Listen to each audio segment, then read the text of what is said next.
है ना। ये पूंजी खाता, स्थायी पूंजी, स्थायी मानते हुए पूंजी खाता बनाइए बोला है। तो स्थायी मानते हुए जब हम बनाते हैं तो ये साझेदारों का पूंजी खाता ही तो है, और उसी के अंदर ये आता है अलग से चालू खाते। इसमें दो बनते हैं, तो ये बनाना है आपको। ये पूंजी खाता बना, शेष लाएगा 60,000, चौहान का 40,000। और यहाँ पे पिछले सवाल में हमने देखा था कि अतिरिक्त पूंजी लाया गया था जुलाई माह में, तो हमने फिर एक साथ को लिखा था अतिरिक्त पूंजी जो भी रहा होगा 10,000 15,000, याद होगा आपको, था ऐसा। परंतु यहाँ अतिरिक्त पूंजी नहीं लाई गई है, तो हम देखते हैं यहाँ पे केवल इतनी पूंजी है। और उसके बाद योग करेंगे, जब योग करेंगे तो इधर बैलेंस 31/2015 है, फिर 31/12 को आएगा। 31/12 को शेष ले गए, 31/12 को हम खाता क्लोज कर रहे हैं, यहाँ पे खाता बंद कर रहे हैं, सीधी सी बात।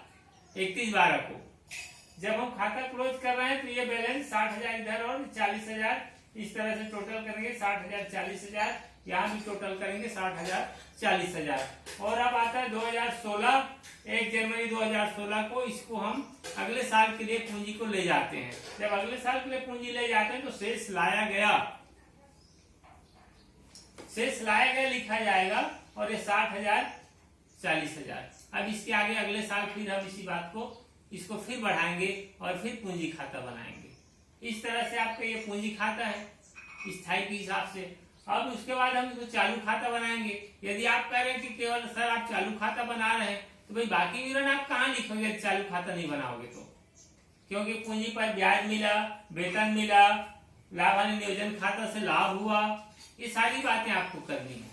तो उसके लिए तो चालू खाता बनाना जरूरी है, और इसी का बैलेंस घटता बढ़ता है। अब देखिए पूंजी पर ब्याज दिया जाना है कितना प्रतिशत, 31 दिसंबर को पूंजी पर ब्याज दिया जाना है, कितना प्रतिशत दिया जाना है, कोई बोले, उत्कर्ष 5%, हेलो 5% दिया जाना है, 5% ना। तो 60,000 का 5% कितना होगा, 60,000 का 5%, 60,000 गुणित 5/100, अर्थात 5 6 30, 3,000। उसी तरह से 40,000 का 40,000 गुणित 5/100, तो 5 चौक 20, अर्थात ये आ गया 2,000। ये आपकी पूंजी, पूंजी करना आपको नीचे अलग से करनी है। इसी तरह वेतन, वेतन का प्रावधान है, दोनों साझेदार को प्रति माह 1,000 रुपया वेतन दिया जाता है, ऐसा लिखा है आपके प्रश्न में है। कट जाते हैं क्या आप लोग, कौन कौन सुन रहे हैं आवाज, अच्छा आप सुन रहे, बाकी लोग हाँ। तो ये वेतन प्रति माह 1,000, अर्थात एक साल का कितना हुआ, 12,000 होगा, है ना। तो दोनों का 12,000 हम यहाँ लिख दिए। उसके बाद कहां से, कहीं से आवाज अभी भी आ रहा है किसी के घर से। फिर 2000, हाँ थोड़ा थोड़ा, अच्छा क्या आहरण है, हाँ चलो ठीक है ना। आहरण दिया गया है, एक ने कितना निकाला 12,000, दूसरे ने निकाला 8,000 है ना। त्रिपाठी निकाला 12,000, चौहान निकाले 8,000। तो आहरण खाता से 12,000 और 8,000। इसके बाद आहरण पर ब्याज दिया जाना है भाई। ये 12,000 का 5% निकाल के बताइए कितना होगा, 12,000 गुणित 5/100, कोई निकाल के बताए जल्दी, कर रहे कैलकुलेशन, हेलो है, हाँ 600 होगा, है ना। 12 पंचे 60, और इसका 8,000 वाले का 8 पंचे 40, 5 से गुना करोगे ना सीधा, 5/100, 400 रुपया, है ना। ये हाँ 40 से एक जीरो कटेगा, 400 आ जाएगा। हाँ ये 400 हो गया। तो इस तरह से आरंभ पर ब्याज हम लिखेंगे त्रिपाठी का 600 रुपये और चौहान का 400। अब उसके बाद यहाँ पे जब चालू खाता बनता है तो लाभ हानि नियोजन खाते का शेष भी लाते हैं, जो आप बनाए नहीं हो। अभी तक हम बनाए नहीं लाभ हानि खाता नियोजन, नहीं बना है ना, तो उसका शेष लिखना पड़ेगा। तो इसके लिए आप पीछे इसको हम बना सकते हैं। इसके बाद जिसको बनाना पड़ेगा उसके बाद इस कॉलम को हम पूर्ति करेंगे। और एक बात यह है कि क्योंकि यहाँ पे लाभ जो दिया है समायोजन के बाद दिया गया है, इसलिए आपके पास लाभ को आप बांट देना कि सीधा तो आ जाएगा। लाभ कितना दिया है प्रश्न में, कितना लाभ दिया इस प्रश्न में, जल्दी बोलो। आप लोग याद नहीं रखते दिमाग में। 30,000 लाभ दिया गया है। रोशन, हेलो,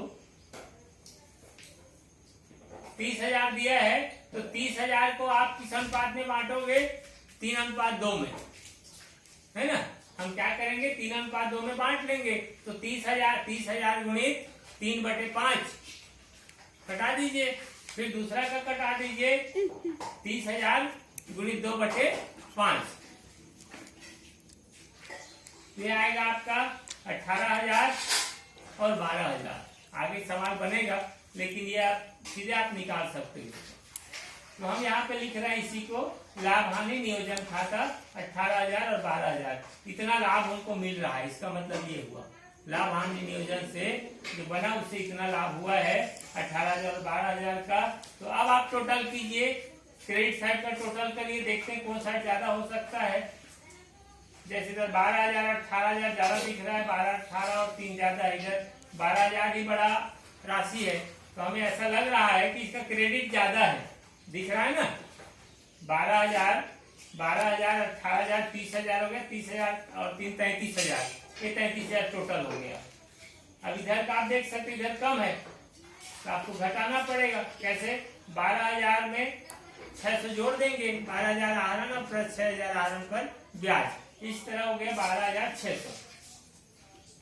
उसको घटा दीजिए अब 33,000 में, 12,600 को 33,000 में घटाएंगे तो 31 दिसंबर को हम यहाँ पे लिखेंगे शेष ले गए। घटा के देखो कोई,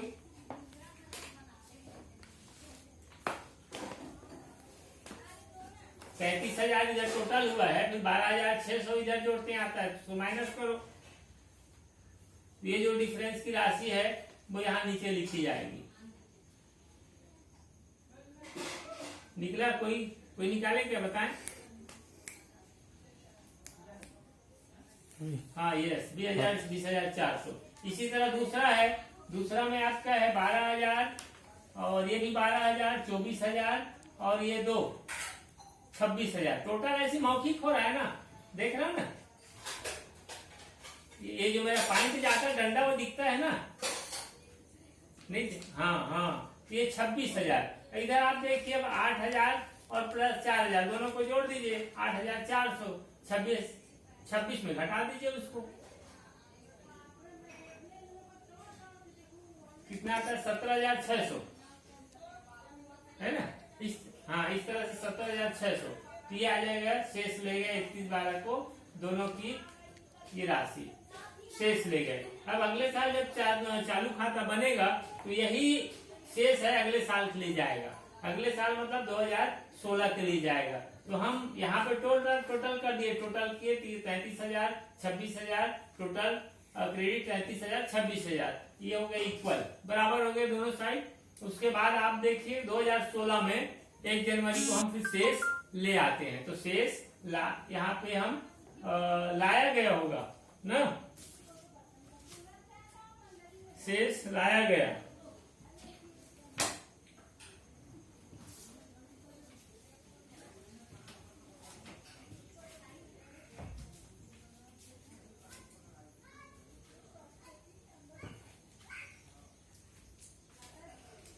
हाँ, शेष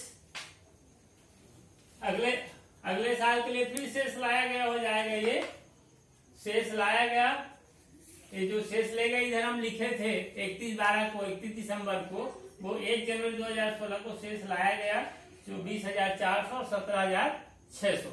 इस तरह से आपके ये चालू खाता बनते हैं। और उसके बाद ये दोनों खाते, ये समझ लीजिए साझेदारों का पूंजी खाता वाला भाग हो गया। अब आपको लाभ हानि समायोजन खाता भी बनाना है इसमें, जिसका आप हल्का विवरण भी देख चुके हो। लाभ हानि समायोजन खाता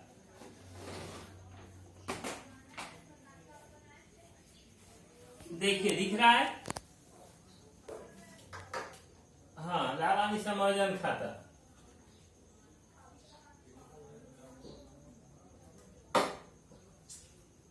लाभ हानि नियोजन खाता डेट नहीं दिया है, इसलिए मैं यहाँ पे ब्लैंक छोड़ दिया हूँ। खाली स्थान को समाप्त होने वाले वर्ष के लिए डेबिट क्रेडिट है और विवरण रकम इससे कॉलम हो गए। अब यहाँ पे लाभ हानि खाता को कितना हजार लाभ हानि दिया गया उस क्वेश्चन में 30,000 हमने लिखा। और ये जानकारी के लिए हम ऐसा लिख देते हैं ये लाभ है, क्योंकि लाभ हानि खाता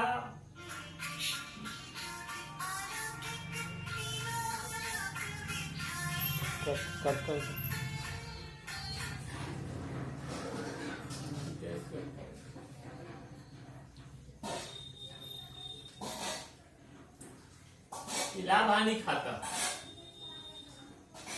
तो हेलो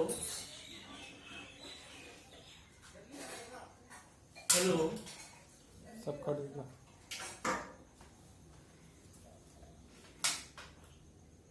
कॉल चालू है बस।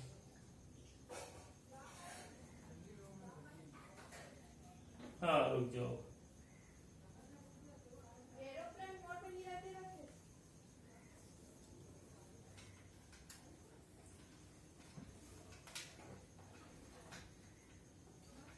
एरोप्लेन मोड में डाल दो, कॉल नहीं है।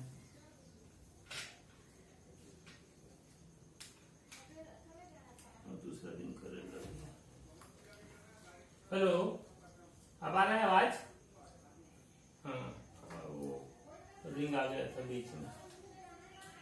लाभ हानि खाता 30,000 रुपए, और ये लाभ हम यहाँ पे लिख दिया जानकारी के लिए। लाभ है, हानि होने से वैसे यहाँ नहीं, यदि वो हानि होता, मान लीजिए लाभ हानि खाता को तो लिखते हैं, हानि को भी वैसे लिखेंगे, लाभ को भी वैसे लिखेंगे। लेकिन यदि लाभ हानि खाता में लाभ मिला है तो क्रेडिट, और यदि वो हानि होती तो फिर यहाँ लिखते, है ना। प्रारूप तो आप बनाए हो, उसको आप लिखते हैं यहाँ पे क्रेडिट, डेबिट की ओर लिखते यदि वो हानि होती तो। यहाँ भी लिखते हम लाभ हानि खाता ऊपर में, और ब्रैकेट में लिख देते हम हानि, है ना। इस तरह से होता है वो। तो ये आपका लाभ हानि खाता। और चूंकि यहाँ पर सारे चीजें समायोजन के बाद हुआ है, इसलिए यहाँ पर समायोजन में स्थान नहीं दिया गया किसी को। पूंजी पर ब्याज, आहरण पर ब्याज, वेतन, ये समायोजन में स्थान नहीं दिया गया है।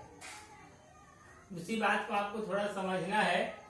समायोजन के पश्चात हालांकि नहीं लिखा, लेकिन समायोजन के पूर्व में नहीं लिखा है, इसलिए आपको समझना है कि समायोजन के बाद ये लाभ है, इसलिए सीधा हम लाभ वितरण कर देते हैं।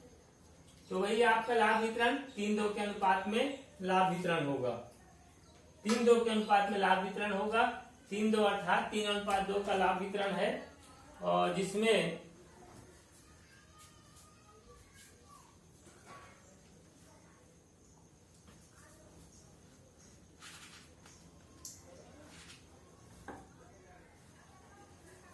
का लाभ वितरण, और इसमें आपको टोटल लाभ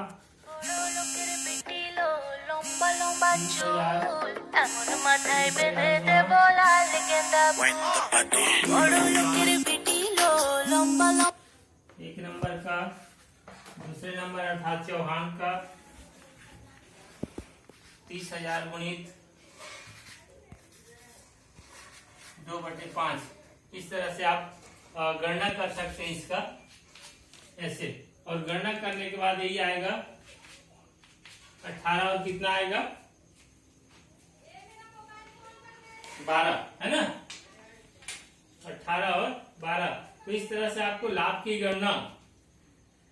गणना इस तरह से कर लेनी है कि हम लाभ को कैसे बांटेंगे दोनों को। लाभ बांटने का अनुपात आपके प्रश्न में दिया गया शुरू में।